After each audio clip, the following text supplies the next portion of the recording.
ក្រសួងការពារជាតិកម្ពុជាបញ្ជាក់ថានៅថ្ងៃទី18ខែធ្នូឆ្នាំ2025យោធាថៃបន្តធ្វើសកម្មភាពវាយប្រហារមកលើកម្ពុជា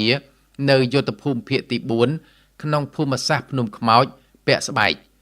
ម៉ោង 9:51 នាទីយោធាថៃបានប្រើប្រាស់យន្តហោះចម្បាំង F-16 ទម្លាក់គ្រាប់បែកក្នុងភូមិសាស្ត្រភ្នំខ្មោចម៉ោង 10:07 នាទីយោធាថៃបានប្រើប្រាស់យន្តហោះចម្បាំង F-16 ទម្លាក់គ្រាប់បែកក្នុងភូមិសាស្ត្រពាក់ស្បែកក្រសួងការពារជាតិកម្ពុជាសង្កត់ធ្ងន់ថាកងកម្លាំងកម្ពុជាបាននឹងបន្តឈរជើងយ៉ាងរឹងមាំស្វាហាប់មោះមុត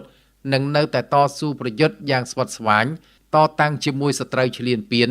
និងប្រុងប្រយ័ត្នខ្ពស់ជានិច្ចក្នុងការបំពេញតួនាទីរបស់ខ្លួនដើម្បីការពារបូរណភាពទឹកដីនិងសេចក្តីថ្លៃថ្នូររបស់កម្ពុជា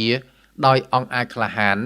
និងមិនងាករេជាដាច់ខាតទោះក្នុងតម្លៃណាក៏ដោយ